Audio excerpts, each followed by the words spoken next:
Muslim. Dalam Musnad Imam Ahmad disebutkan dari hadis Ibnu Abbas radhiyallahu ta'ala anhuma, waktu Nabi setelah Isra Mi'raj, Nabi balik ke Mekah. Orang yang pertama kali ditemui oleh Nabi, yang ketemu dengan Nabi, Abu Jahal. Abu Jahal lagi lewat. Kemudian tanya kepada Nabi Muhammad, lagi ngapain, kamu dari mana? Ya, Nabi Muhammad mengatakan, saya baru Isra Mi'raj. Dari mana? Dari Masjidil Aqsa. Nah, Abu Jahal heran. Sudah pulang sebelum subuh? Sudah, kata Nabi sallallahu alaihi wasallam. Namun dia tidak mengungkapkan pengingkaran, dia cuma diam-diam aja. Dia bilang, "Wahai Muhammad, saya mau kumpulkan orang-orang semua. Kau jangan rubah pembicaraanmu ya. Jangan rubah omonganmu." Kata Nabi Muhammad, "Tidak, saya tidak rubah." Kenapa? Dia ingin mengejek Nabi Muhammad sallallahu alaihi wasallam. Maka dia kumpulkan orang rame-rame, dikumpulin sama Abu Jahal. Maka ditanyakan lagi kepada Nabi Muhammad, diulang. "Ila aina? Dari mana engkau?" "Ila Baitul Maqdis." Kata Rasulullah SAW, dari Baitul Maqdis. Mereka bertanya lagi, "Tsumma asbahta baina dhahranaina?" Kemudian di pagi hari kau sudah sampai lagi ke sini di antara kami? Qala na'am, kata Nabi, benar. Qala fa min baini musaffiqin wa min baini wadhi'in yadahu ala ra'sihi. Maka di antara mereka ada yang tepuk tangan karena heran melihat Nabi bilang berjalan tidak sampai satu malam sudah balik dari Masjidil Haram ke Masjidil Aqsa. Itu zaman dahulu ya, zaman itu. Antum bisa bayangkan zaman belum ada kemodernisasi sama sekali. 1400 tahun yang lalu. Mungkin sepeda saja belum ditemukan. Saya enggak tahu sepeda sudah ditemukan atau belum. Ya, jelas motor enggak ada, mobil enggak ada. Dalam kurang waktu satu malam, Rasulullah SAW di zaman jahiliyah seperti itu, ya, sudah berjalan dari Masjidil Haram ke Masjidil Aqsa, balik lagi kurang dari satu malam. Yang harusnya perjalanan berbulan-bulan ditempuh dengan kuda, ternyata kurang dari satu malam sudah bisa balik lagi. Maka di antara mereka ada yang tepuk tangan karena heran melihat Nabi. Di antara mereka ada yang meletakkan tangannya di atas kepalanya karena heran. Jadi ada yang tepuk tangan, ada yang begitu. Lihat apa? Heran lihat cerita Nabi sallallahu alaihi wasallam. Dan ini yang diingin oleh Abu Jahal. Jadi Abu Jahal kumpulkan orang-orang supaya Nabi cerita gitu lagi. Dan benar keinginan Abu Jahal terkabulkan, ingin mengejek Nabi sallallahu alaihi wasallam. Qalu, maka mereka menguji Nabi, "Wa hal tastati'u an tan'ata lana al-masjid?" Bisakah kau memberikan kepada kami sifat-sifat masjid? Dan subhanallah, para ulama mengatakan di antara hikmah kenapa sebenarnya tujuan Nabi langsung ke atas. Langsung ke mana? Ke langit ketujuh untuk mendapatkan perintah salat 5 waktu. Tetapi dengan takdir Allah, Allah mampirkan dulu ke Masjid apa? Aqsa. Supaya ada bukti bahwasanya Rasulullah SAW pernah ke Masjid Aqsa. Dan ternyata benar, mereka minta bukti. Maka mereka mengatakan, "Wahai Muhammad, kalau kau pernah ke Masjid Aqsa, sebutkan sifat-sifat Masjid Aqsa."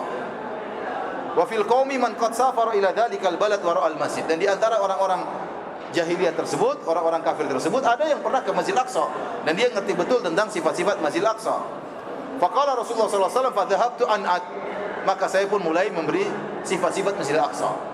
Ya. Fama siltu an'at hatta tabasa alayya ba'dun na'ti. Saya terus mensifati Masjid Aqsa itu begini sampai akhirnya mulai saya bingung sendiri, kata Nabi sallallahu alaihi wasallam. Karena Nabi waktu ke Masjid Aqsa bukan niatnya jalan-jalan, tidak selfie-selfiean di sana. Rasulullah SAW hanya mampir untuk salat kemudian pergi ke mana?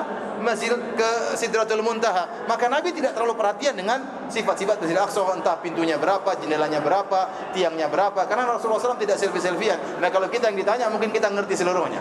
Karena kita memang sibuk apa? Selfie di sana. Tapi perhatian Allah Subhanahu wa taala, maka Nabi berusaha mensifati Masjid Al-Aqsa sesuai dengan yang beliau ingat dan ingatan beliau kuat. Namun sampai pada suatu sifat-sifat tertentu beliau menjadi rancu. Dan ini yang dicari oleh orang-orang kafir Quraisy untuk mengejek Nabi SAW. Dan mereka tahu Nabi sejak kecil tidak pernah keluar dari kota Mekah. Mereka tahu ini. Dan bagaimana mungkin Nabi bisa mendapatkan sifat-sifat Masjid Al-Aqsa kecuali mungkin Nabi dengar-dengar cerita. Dan jarang di antara mereka yang pergi ke Masjid Al-Aqsa. Makanya disebutkan dalam hadis, "Wa fil qaumi man qad safara ila dzalikal balad." Dan di antara orang-orang kafir Quraisy ada yang pernah ke sana, tidak semua. Ada sebagian yang pernah ke Masjid Al-Aqsa. Waktu Nabi SAW mulai rancu, mulai bingung mensifati sifat-sifat Masjid Al-Aqsa, kata Nabi, "Faji'a bil masjid wa ana anzur." Tiba-tiba Allah mendatangkan masjid tersebut di hadapan Nabi SAW. Ya, dalam skala lebih kecil, intinya bagaimana caranya Allah nampakkan masjid tersebut, hatta wudi'a duna dari Aqil. Sampai masjid tersebut seakan-akan diletakkan dekat rumahnya Aqil, ya. Aqil anaknya Abu Talib, seakan-akan di depan. Jadi Allah datangkan Masjid Aqsa tersebut dilihat langsung oleh Nabi sallallahu alaihi wasallam. Fana'atuhu, maka saya pun beri sifat Masjid Aqsa itu begini, begini, begini. Dan saya sedang sambil melihat kepada masjid tersebut, karena Allah datangkan masjid tersebut. Faqala al-qaum, maka orang-orang itu berkata, "Amma na'tu fa wallahi laqad asab." Adapun Masjid Aqsa, Muhammad benar, tidak ada salahnya. Tapi dia pendusta, intinya begitu. Intinya dia itu pendusta kecuali ini benar. Ya. Jadi mereka tetap aja mendustakan siapa? Nabi Muhammad sallallahu alaihi wasallam. Disebut dalam riwayat yang lain, ya. Maka tatkala di pagi hari tersebar cerita ini, Rasulullah SAW pergi ke Masjid Aqsa, naik ke langit ke-7, pulang kurang dari 1 malam. Maka ya, sebagian orang murtad tatkala itu. Sebagian orang murtad. Itu bisa bayangkan ya bagaimana kondisi seorang di zaman tersebut ya, mendengar cerita seperti ini. Ya, yang sebagian beriman langsung apa? Murtad. Orang-orang musyrikin datang kepada Abu Bakar. Ya, datang kepada Abu Bakar radhiyallahu taala anhu untuk mengejek Abu Bakar radhiyallahu taala anhu. Dari Aisyah radhiyallahu taala anha, sebagaimana disebutkan oleh Al-Hakim dalam Mustadraknya, kata Aisyah radhiyallahu taala anha, "Lamma usriya bin Nabi sallallahu alaihi wasallam ila al-Masjid al-Aqsa, asbaha yatahaddatsu an-nas bidzalik." Tatkala Rasulullah sallam berjalan Isra ke Masjid Aqsa, jadilah ini buah bibir masyarakat tatkala itu. Fartadda nasun mimman kana amanu bihi wa saddaquhu. Maka sebagian orang murtad tatkala itu, yang tadinya membenarkan Nabi, gara-gara mukjizat ini terlalu aneh, otak mereka tidak bisa terima. Ya. Ini mukjizat terlalu aneh. Di zaman seperti itu ya, kalau sekarang mungkin orang tidak heran. Ya mungkin naik pesawat jet, mungkin ya apa, tapi kita bicara 1400 tahun yang lalu. Apalagi Nabi cerita, saya naik buruk, naik begol, kan lebih aneh lagi kalau dia cerita seperti itu. Maka sebagian orang otaknya enggak sampai di zaman tersebut sehingga murtad kepada Nabi sallallahu alaihi wasallam. Maka mereka pun wasa'u bidzalika ila Abi Bakrin As-Siddiq radhiyallahu anhu. Maka datanglah mereka kepada Abu Bakar radhiyallahu anhu. Faqalu, "Hallaka ila sahibika yaz'umu annahu usriya bihi lailata ila al-Baitul Maqdis?" Kenapa kau tidak pergi ke sahabatmu wahai Abu Bakar? Nasihati dia itu, kenapa dia itu aneh? Dia bilang, apa? Tadi malam dia pergi ke Masjidil Aqsa, ke Baitul Maqdis. Aw qala dzalik? Abu Bakar berkata, apakah sahabatku mengatakan demikian? Apakah Muhammad mengatakan demikian? Qalu na'am. Orang-orang musyrik mengatakan benar, dia ngomong demikian. Apa kata Abu Bakar? La in kana qala dzalik laqad sadaq. Kalau dia cerita dia pergi ke Masjidil Aqsa tadi malam, maka dia telah jujur, dia benar. Qalu aw tusaddiquhu annahu dhahaba al-lailata ila Baitul Maqdis wa ja'a qabla an yusbih?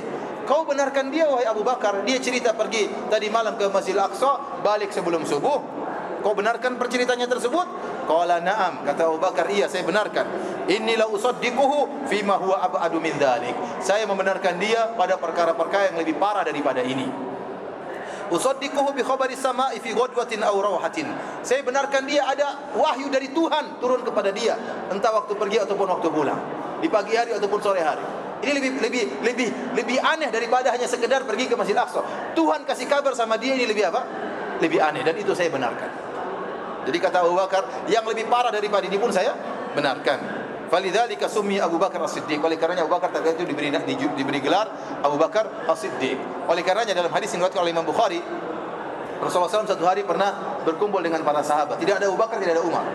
Tiba-tiba Rasulullah SAW mengatakan, "Bainama rajulun yamshi bi baqaratin idh raqibaha." Ada seorang laki berjalan dengan seekor sapi. Tiba-tiba laki-laki tersebut naik menunggangi sapi tersebut. Tiba-tiba sapi tersebut berkata, "Inni lam ukhlaq li hadza." Saya tidak diciptakan untuk saya tidak diciptakan untuk ditunggangi wahai tuanku. "Innama khuliqtu lil harth." Saya ini diciptakan untuk mengembalakan membajak sawah. Maka para sahabat berkata, "Abaqaratun tatakallamu ya Rasulullah?" Ada sapi bisa ngomong wahai Rasulullah? Kata Rasulullah sallallahu alaihi wasallam, "Fa inni u'minu bidzalik wa Abu Bakr wa Umar." Saya beriman dengan kejadian ini dan Abu Bakar dan Umar pun akan beriman. Walaysa huma thamma. Padahal waktu itu Abu Bakar dan Umar tidak hadir. Kata para ulama, ini keutamaan Abu Bakar dan Umar. Artinya apa? Apapun keanehan yang Nabi sampaikan pasti dibenarkan oleh Abu Bakar dan Umar. Contohnya sapi bisa ngomong. Dan kita tidak perlu heran. Allah mudah melakukan itu semua. Kun fayakun. Jangankan sapi yang tidak punya otak bisa ngomong. Di hari kiamat kelak kaki kita ngomong, tangan-tangan kita bisa ngomong, kulit kita ngomong, ya. Al-yawma nakhtimu ala afwahihim wa tukallimuna aydihim wa tashhadu arjuluhum bima kanu yaksibun. Pada hari ini kami tutup mulut-mulut mereka, kemudian tangan-tangan mereka berbicara dengan kami, kaki-kaki mereka menjadi saksi akibat apa yang telah mereka lakukan. Dalam ayat yang lain kata Allah, wa qalu li juludihim lima syahidtum alaina qalu antaqana Allahu alladhi antaqa kulla syai'. Mereka berkata kepada kulit-kulit mereka, wahai kulit-kulit, kenapa kalian menjadi saksi untuk menyerang kami? Kulit-kulit berkata, Allah telah menjadikan kami bisa berbicara. Kalau kulit bisa berbicara, kaki bisa berbicara, apalagi sapi, dia bisa berbicara. Dan kata Rasulullah SAW, saya beriman dan Abu Bakar dan Umar, padahal dua-duanya sedang tidak ada. Tapi para hadirin yang telah subhanallah, ini menunjukkan bahwasanya iman Abu Bakar kuat. Apa yang disampaikan oleh Nabi pasti langsung dia benarkan tanpa ada keraguan. Di antaranya kisah Isra dan Mi'raj. Oleh karena saya sering membantah sebagian orang yang mengatakan, ya Ustaz, Allah tidak adil. Para sahabat diberikan pahala yang besar. Coba kalau saya hidup di zaman sahabat, ya Rasul, ya Ustaz, saya akan beriman dengan Nabi. Saya katakan belum tentu. Kalau kau hidup di zaman sahabat, mungkin kau beriman bersama Abu Jahal dan Abu Lahab. Kenapa? Lihat ujiannya berat seperti ini. Antum jangan mengkiaskan sekarang, sudah zaman modern. Coba antum zaman dulu otak masih bahlul, kemudian mendengar cerita Nabi SAW. Rasulullah SAW berjalan dari Masjid Haram, Masjid Aqsa dalam waktu kurang 1 malam, mungkin goyang iman antum, mungkin jadi orang munafik atau beriman kepada Abu Jahal dan Abu Lahab. Tidak mudah ujian dihadapi oleh para sahabat. Tapi para hadirin yang telah subhanahu wa ta'ala, demikianlah cerita tentang kisah Isra dan Mi'raj, ya.